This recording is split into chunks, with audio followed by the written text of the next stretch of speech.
Welcome to The Explainer. After the tragic attack at Bondi Beach, a commentary from Sky News Australia made a particularly bold claim. So today, we're going to dig into that.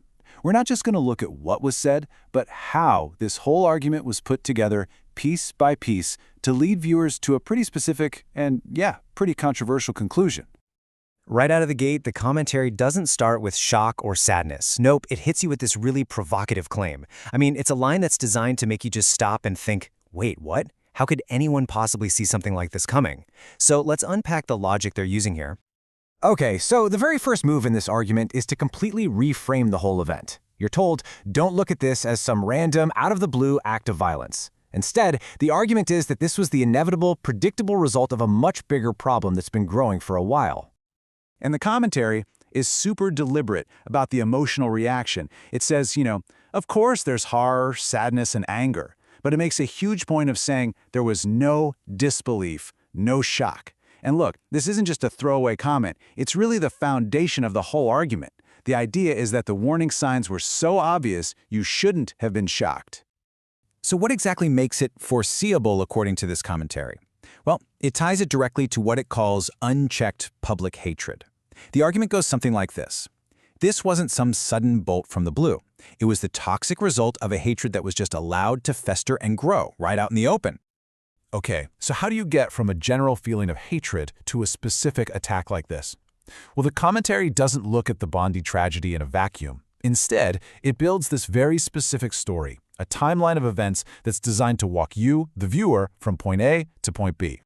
And here's that timeline they lay out for you. It's all presented as a really clear chain of cause and effect, drawing a straight line from the October 7th attacks in Israel to protests right there in Sydney, and then finally to the violence at Bondi.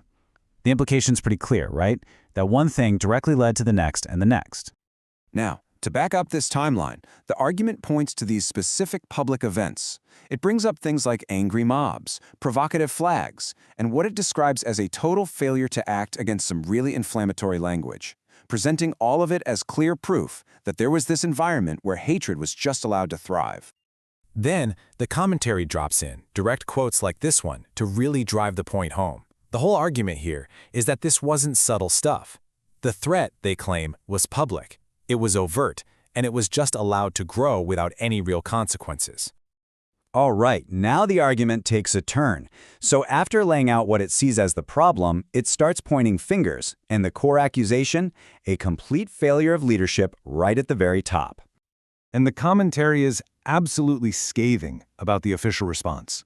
They use these really harsh terms like mourners in chief and disaster tourists, basically to say that symbolic gestures like laying flowers are just empty, that they're a poor substitute for the kind of decisive action the source believes was required.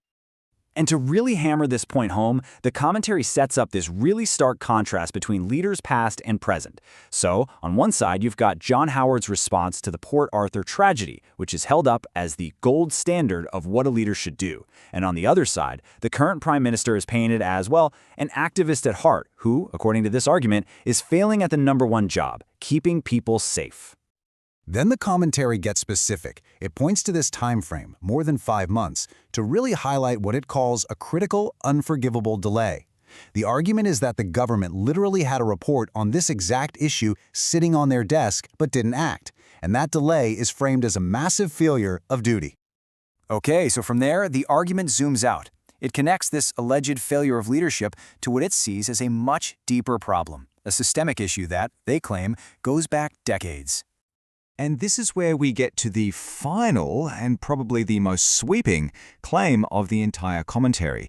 The argument is that the real problem isn't just what's happened in the last few months. It's rooted in decades of immigration policy. It straight up alleges that these policies have basically imported foreign conflicts and hatreds right into Australia. And to make this point really hit home, the commentary paints this picture of two completely different Australias. It contrasts this almost nostalgic vision of the past, where it says Jewish citizens were celebrated and felt safe, with the present that it describes as dangerous, where people are supposedly at risk just walking down the street. And a personal story like this is used to really underscore the real-world impact. It's a way of shifting the argument from the abstract political world down to something deeply personal, that feeling of a loss of safety, voiced by a parent who can no longer reassure their own child. So, after diagnosing the problem and pointing the finger, the commentary doesn't end in despair. It finishes with a really direct, really forceful call to action, a pretty radical proposed path forward. So, what's the solution on the table? It's a three-step plan.